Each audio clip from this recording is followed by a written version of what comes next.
the floor to President Metsola. Thank you very much, Ms. Pop. Thank you. Good afternoon to you all. As we've just heard, the House today just voted on key pieces of legislation that are part of the Fit for 55 package. Our plan to reduce greenhouse gas emissions by at least 55% by 2030. We can all be proud. Today's vote was really historic. So first, let me start by thanking the rapporteurs, Peter LIESE, Mohammed CHAHIM, Esther de LANGE and David CASA, the chairman of the lead committees, Pascal Canfin and Dragos Pislaru, as well as all the administrators and advisors who have really worked tirelessly to find an agreement on these key pieces of legislative files. We can say Europe leads the green revolution, and we will be the world's first climate-neutral continent. And the deals on the reform of the emissions trading system, the carbon border adjustment mechanism, and the social climate fund are all central and complementary in keeping the European Green Deal on track. These laws will put a price on the carbon we produce, and it means that the most polluting industries will have to increase their emission reduction targets. It will also put a price for non-EU producers, providing a level playing field so that we will not leave our industry at a disadvantage vis-à-vis their external competitors. They will also need to pay for their emissions if their products are to be sold in Europe. And with the help of the Social Climate Fund, amounting to an estimated total of 86.7 billion euros, this will ensure that the climate transition leaves no one behind. And we have to make this transition together. So today we can say we deliver on our promises. The Parliament's strong ambition in the negotiations have led to an outcome that is good for Europe and that is good for its citizens, for the planet and for our next generations. I will shortly give the word to all the rapporteurs to elaborate on the individual pieces of legislation, but if I can zoom out and make three very short points from a macro perspective. First of all, this is about climate and a lot about energy. These regulatory tools are as much as about our collective security as it is about the green transition. They will make us more efficient and independent regarding our energy sources. The more incentives we create for our industries to go green, the more independent we will be from fossil fuels imported from outside of the EU. Second, this is not about going green for the sake of being green. Our Green Deal must be a growth strategy. There is no conflict between the economy and the environment. We cannot have one without the other.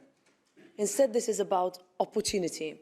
The green transition will create new jobs and give us a competitive edge in new sectors and in all industries. And this means that with the green, we are actually returning to economic growth, bringing our energy bills under control, pushing back against inflation. Third, people will need to believe that going green will pay off for them, for their businesses, and for their families. So for the Green Deal to fly, we need to ensure that our populations buy into it. So today we are putting in place a regulatory framework that will incentivize a positive transformation of Europe.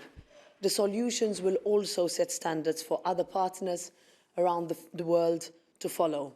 And this is ultimately what it means for Europe to be a leader. Thank you.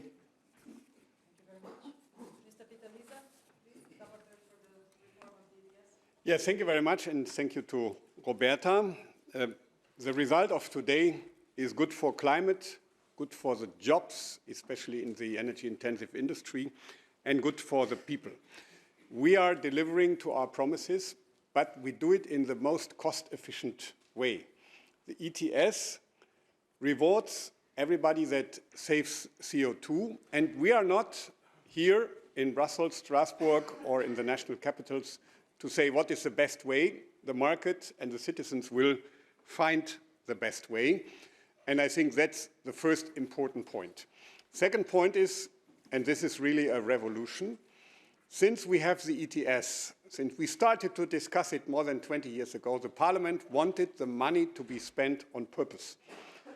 And we never succeeded. Member states were always against. It was always a should in the legislation, should be spent on purpose. And many member states spent less than 50%. Now it's a shall. So I would estimate that if you put ETS 1 and ETS 2 together, in the next years we will have around 700 billion euros. And they are not allowed to spend it for anything they like, but on purpose for this transition, for modern technologies. And in the ETS 2, Esther and David assured that also the social aspect must be really respected. So member states, even that spent the money on purpose, the one I know best, Germany, needs to change, because much of the money that we have now goes to relatively high-income people because they can afford a heat pump or electric vehicle. The social aspect must be much more respected.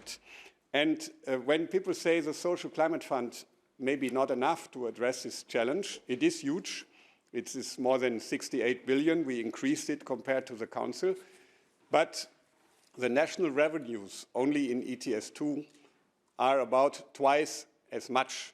And they also have to be spent on purpose. I think that's a very, very important point. I'm very grateful for the big support in plenary, but also for the big support in society, NGOs, climate science, and also big parts of the business sector now support the compromise, and this is really something we all together can be proud of. Let me say a few words in my mother tongue. I will speak German for 1 minute. Ich richte mich insbesondere auch noch mal an das deutsche Publikum. Ich weiß zum Beispiel, dass Phoenix diese Pressekonferenz live überträgt. Deswegen möchte ich noch mal auf die deutsche Debatte eingehen. Wir haben heute hier in großer Geschlossenheit abgestimmt, was wir beim Verbrennerverbot nicht getan haben und bei anderen Maßnahmen. Wir sind hier alle vereint und ich bin sehr stolz auch, dass meine Fraktion praktisch geschlossen zugestimmt hat. Wir hatten nur 2 Gegenstimmen in der größten Fraktion des Europäischen Parlaments. Und ich bin auch dankbar, dass, nachdem wir richtig viel Streit hatten, hier eine große Einigkeit besteht. Die Idee, das ETS 2 zu schaffen für Wärme- und Straßenverkehr, war eine Idee deutscher Wissenschaftler, Ottmar Edenhofer, der auch Vorsitzender unseres Europäischen Klimabeirates ist. Und wir haben mit Argumenten es geschafft, viele Menschen mitzunehmen. Ich bedanke mich ausdrücklich bei dem Staatssekretär in dem grün geführten deutschen Klimaministerium, Sven Giegold, aber noch viel mehr bei meinen Parteifreunden. In der CDU war Klimaschutz nicht immer populär, aber ich habe für das, was wir jetzt hier verhandelt haben, die volle Rückendeckung meiner Partei inklusive des Partei- und Fraktionsvorsitzenden Friedrich Merz. Das ist mir wichtig. Und mir ist auch wichtig, dass Deutschland, nachdem es auch da riesige Probleme gab, am Ende dem Klimasozialfonds zugestimmt hat. Einige andere Länder, auch heute einige Kollegen aus einigen Ländern, konnten das leider nicht. Wenn man ambitionierten Klimaschutz will, dann muss man solidarisch sein. Dann muss es Geld für Mittel- und Osteuropa geben. Und ich bin sehr froh, dass ich sowohl meine Partei als auch die Liberalen in Deutschland, die da am Anfang nicht begeistert waren, davon überzeugt habe, ohne Solidarität gibt es auch keinen europäischen Fortschritt. Ganz herzlichen Dank. Thank you very much. Thank you very much. First of all, we should discuss speaking time allocation here. I never would have thought that I would share the podium with this many EPP members, but we work very well together. Let me say that, let's say more than a year ago, we had this, let's say, I think when we were more than a year ago thinking about how to deal with these files, especially in the Strasbourg session where we, let's say, did not find an agreement, we would not have hoped to have the results that were shown today. And we have this saying in Dutch, I do not know whether, it's always hard to translate sayings, but let me try. I think this one is okay. You know, sometimes you need friction for things to shine. And I think this was a good example of that. We had some friction between us, but at the end, I think the joint effort and also understanding each other's position played a very important role in shaping, I think, the compromises that we've agreed upon in December and that we voted today. And I think the Parliament played a very significant role in, taking care of all the different, let's say, issues or insecurities or, and at the end, I think the compromise has tried to deal with all the different elements where there was some, let's say, trouble within some, where there was trouble for some political groups. I mean, I think now when I look at the Social Climate Fund and the ETS2, I think I'm very confident that we have enough social safeguards. When it comes to CBAM, I'm very happy that I think the ambition is higher than than the Council wanted. I think we had an agreement there where we tried to extend the scope such that this very important element, this very important, I think, historic mechanism is introduced with the right sectoral scope, covering both direct and indirect emissions, having some exemptions for indirect emissions. But all in all, I believe that the result that we presented in December and that we voted on yesterday gives a strong signal to the rest of the world. And I think the signal is very clear. You're welcome to sell your products in the EU, but if you do not follow our ambition when it comes to decarbonization and keeping your economy competitive, then you pay a tariff at the border. Those are my first comments. Okay, thank you very much. Yes, thank you. From my side, I'd like to take a step back as to why these proposals belong together. I think the President has quite rightly said that they are complementary, and I think the fact that we dealt with them together is one of the components that explains their success today. And I think the Social Climate Fund, if you understand where it comes from, really underlines that. If you want to reduce CO2 emissions, and that we want to do. We want to take the lead and we want to deliver for our generation, but in particular for the next generations to come. If you want to do that, the best instrument to use is the ETS system. It has a proven track record in terms of delivering the targets that we set ourselves. Because you work via the market and because you give industry an incentive to improve and to produce less CO2. It works better than just asking member states to please reduce CO2. So in that sense, if you want to deliver on the CO2 reduction, you also need ETS in the buildings and in the transport sector. And indeed, Peter, this was initially a German idea. If you had asked me in the beginning, will this fly all the way to the end? 3 years ago, I would have been skeptical, but it did. And it did because we convinced people that if you want to deliver results, you also need results in the area of transport and in the area of the built environment. Look at my member state. It's a tiny country, the Netherlands.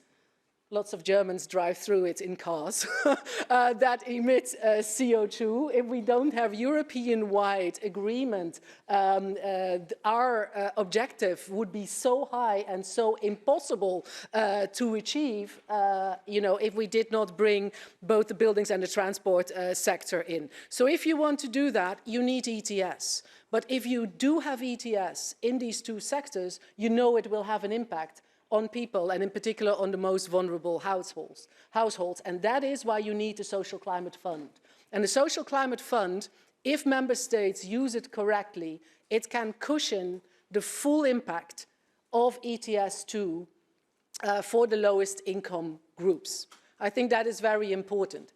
Does that solve the entire problem? No, because ETS2, the entire Fit for 55 proposals were made before the war in Ukraine and before the rising energy prices. And therefore, we had to adapt as a negotiating team during the negotiations to not only make sure that the impact of a potential new ETS was cushioned, but that we also address the wider impact of high energy prices. And we've done that by including safeguards in the legislation on ETS to say if the energy prices remain as high as they were at the time of the war, ETS 2 will not be introduced yet, we will wait a bit longer.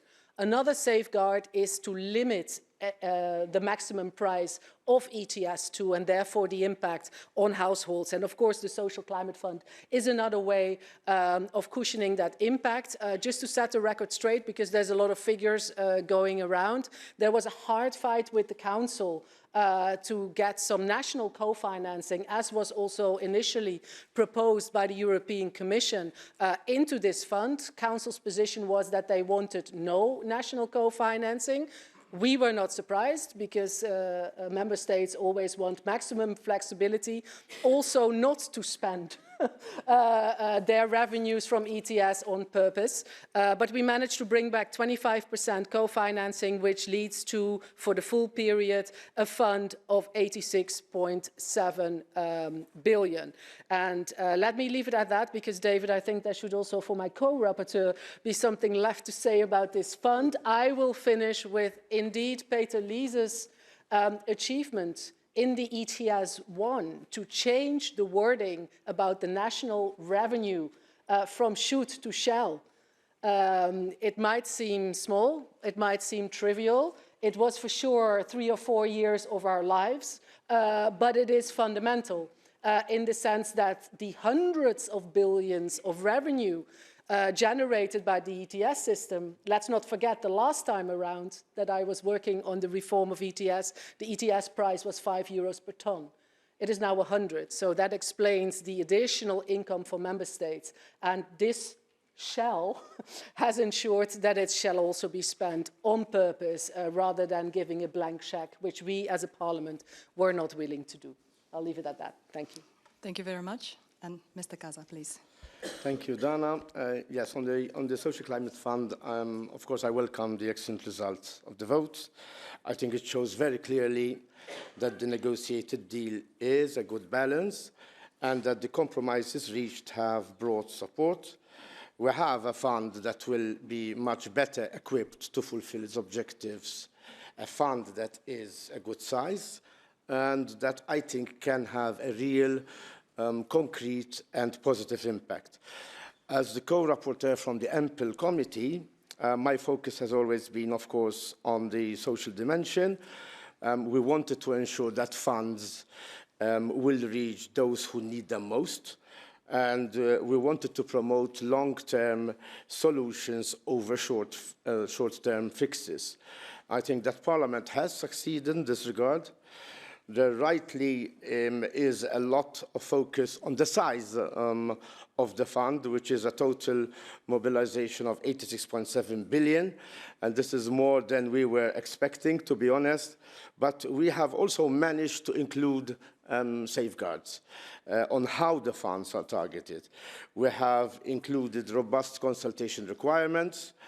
We have also increased obligations on the member states to better plan and target funding, and we have created safeguards on the use of direct income support.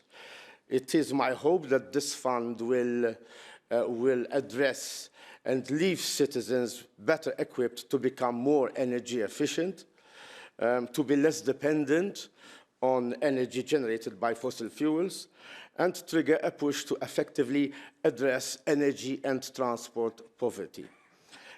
We have seen the problems that arise because of our dependence on fossil fuels, not only to the environment, but also to prices for consumers when supplies are disturbed. The transition toward greater energy efficiency will help citizens manage their energy costs, as well as reduce emissions and thereby help us to reach our climate targets. The Parliament had some important priorities in these negotiations. As for the most part, we were successful, I believe. As Esther was saying, we have secured a national co-financing rate of 25%. We have made sure that the funds will be available at least a year before the ETS2, so that there will be time for the necessary investments. We have kept direct income support at 37.5% of the fund. We strengthened the role of stakeholders, and we have improved definitions that will ensure the funds go to those that really need them. To secure our future, we must reduce emissions, and I echo what President Roberta METSOLA was saying. We must do this in a way that is socially just, where it is not those who earn the least that pay the higher price, where our citizens are supported on the road to reach our climate targets. The fund we negotiated will play an important role in reaching these targets. I will take this last opportunity, Madam, to say once again thank you to those who worked on this package, in particular my co-rapporteur Esther de LANGE, Peter, Mohammed and Suchana, who is not with us here today, for their exceptional work, but also all the shadows and all the staff coming from our secretariats and our offices. So thank you very much.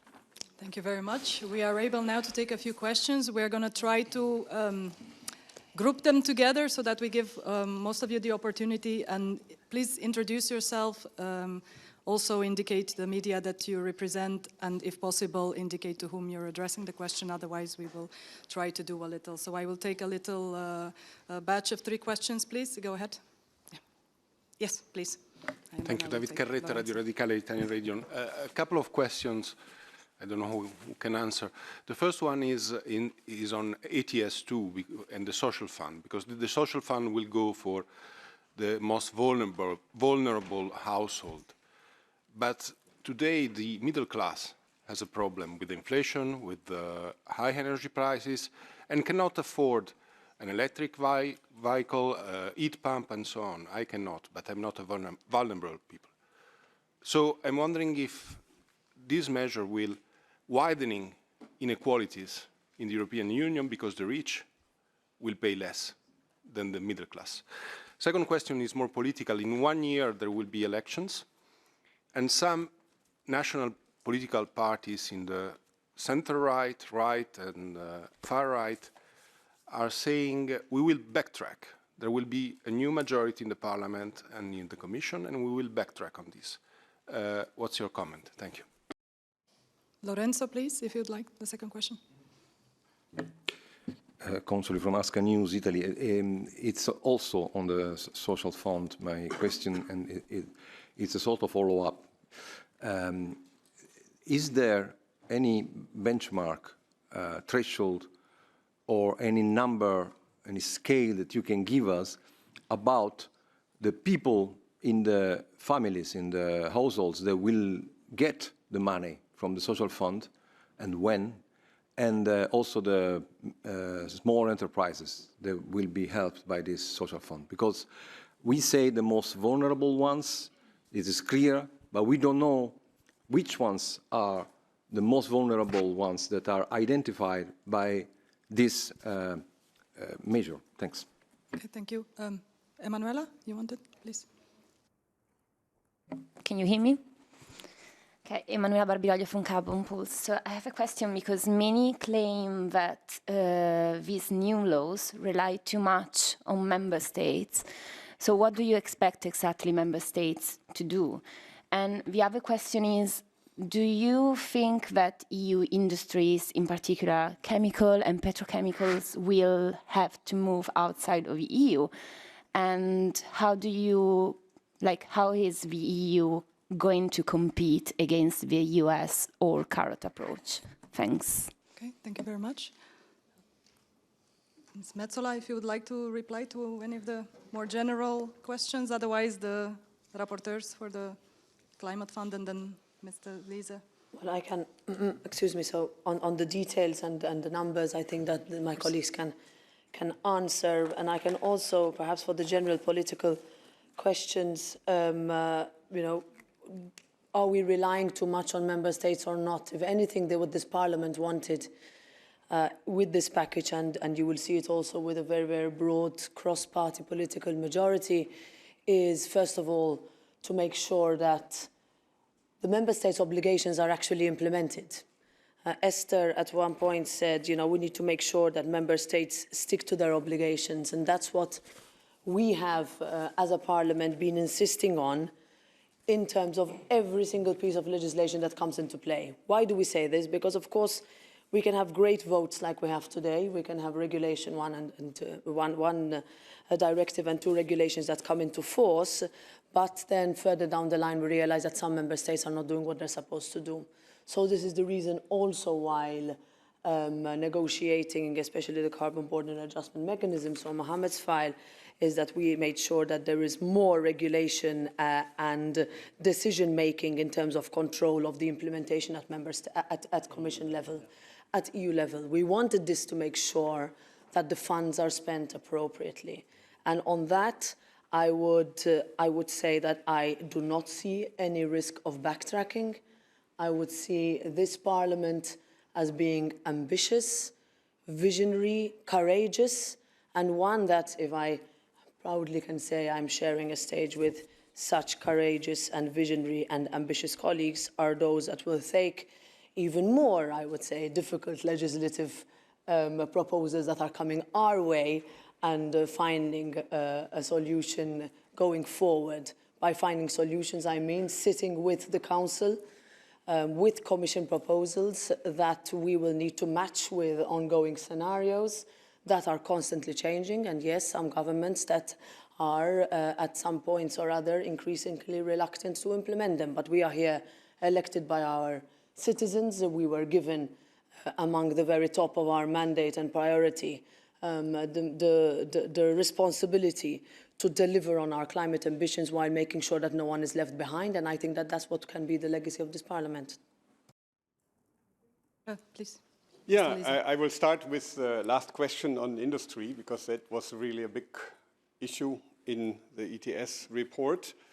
Industry was rather negative when the Commission came out with the proposal, and we worked a lot. We talked a lot also with not only the entrepreneurs, but also the representatives of workers, the trade unions, and now the big part of the industry supports the compromise. I have a personal contact to the CEO of the biggest steel plant in Europe, and he said it is a good compromise. We changed the text. We give breathing space for industry in these difficult times when they are challenged anyhow with the supply chain, with replacing Russian gas and so on. But we keep the ambition and we make it even higher in 2030. That was one important element, and we changed the text in a way that industry is now convinced they can survive. Of course, only if you see the way to climate neutrality. So if you decide to continue to produce as you did the last 30 years, that will not fly. But the customers also ask for carbon neutral products now. So the manufacturer of cars, washing machines, and other stuff, they ask for the carbon neutral steel now. So the market works in 2 ways, with the ETS and with the customers. And that's why I'm quite sure if European industry goes this way and we support them by the Innovation Fund and by the national revenues, then it will be a competitive advantage. On the backtracking, no, I don't think so, but we have to fight. You know, we have to fight for our future generation, for our conviction. And then I'm optimistic. You know, also in the Council, 23 members voted in favor, 2 abstained, 2 didn't make up their mind. Maybe two member states vote against, but to change that back, I don't think it will be easy for the far right. And as I said, EPP, all delegations voted in favor. Only 2 colleagues, 1 Hungarian, 1 Romanian, voted against. This is a strong signal also for the future that we stand behind this. Last but not least, the middle class. It's really an important point. And whenever I have more than 5 minutes, I mention that. When we speak about people in need, we don't speak only about the unemployed or the people with a very low pension. We speak of hardworking people that normally go along, but they are now challenged. And they should also be addressed by this instrument. And here, member states have a responsibility. They have a legal obligation to put social aspects into account. And social doesn't mean only the 20% poorest, but also those that are among those 50% low income. And this is also, when I speak about Germany, they spend the money on purpose, but they didn't take these social aspects into account. From the German revenues, people that are quite rich and can buy an electric car or a heat pump get more money than those that cannot. And also this has to change. We need to enable also low-income people that are not among the 20% lowest, but the low middle class. This is the most important point. Would you like to add a little? Yes, from the Mr. Social Lange. Climate Fund negotiations, maybe on this middle class and how do you target the spending, because that was a large part of our discussions, and it lasted all the way until the final weekend. So it was open until the final deal was reached. And middle class was a key issue. There were some political groups who wanted to leave out the middle class and only focus on the absolute lowest income groups.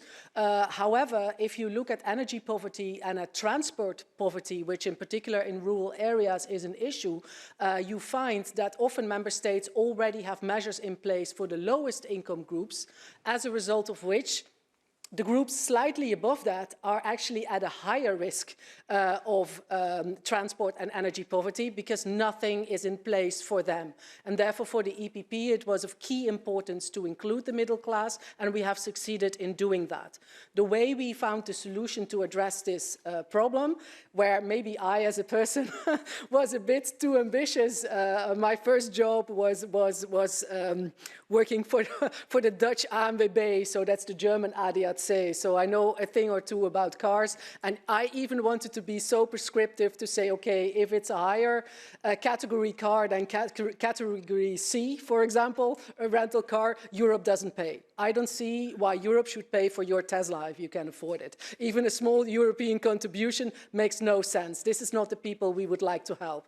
That idea didn't fly, but what we found as a solution in the end was to say we link the targeting of the spending to transport and energy poverty, which in a lot of member states also include middle-class households, or particular middle-class households at the moment.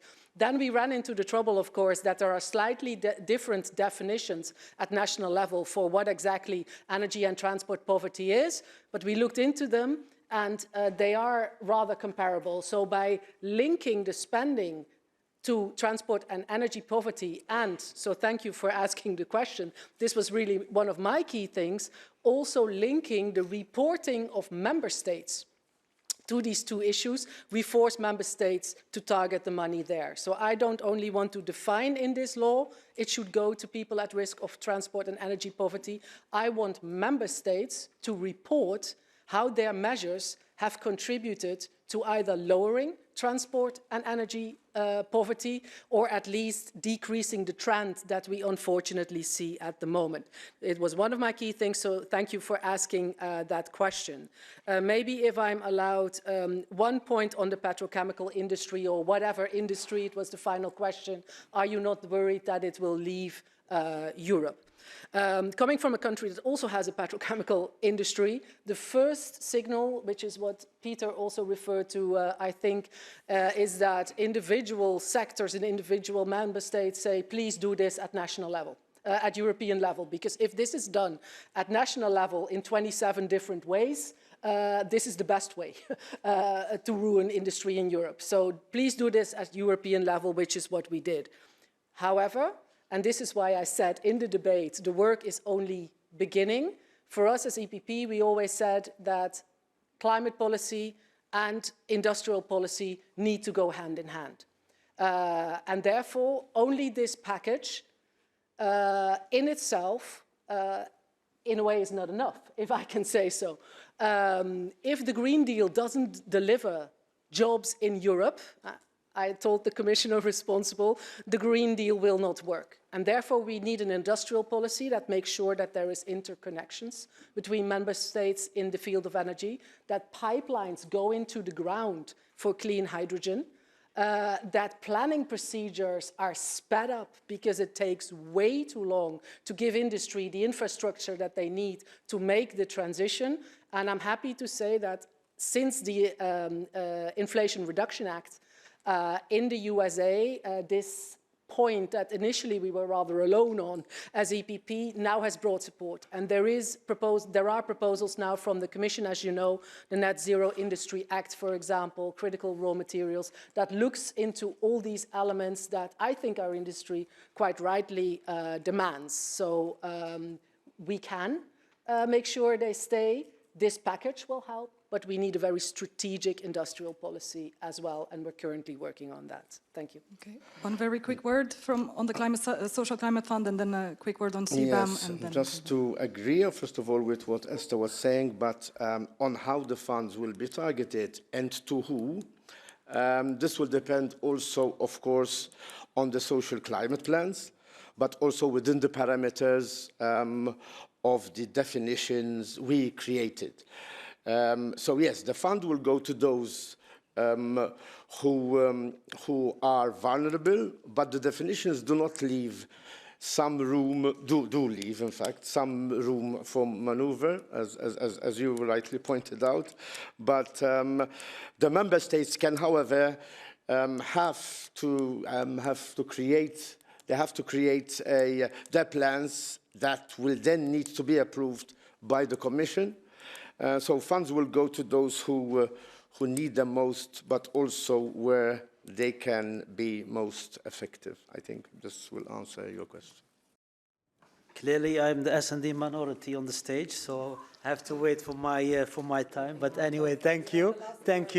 No, but listen, I think there were a lot of concerns when it comes to ETS, CBAM, and the Social Climate Fund. I think today's vote proves that we addressed most of the concerns. And you cannot solve everything in one piece of legislation.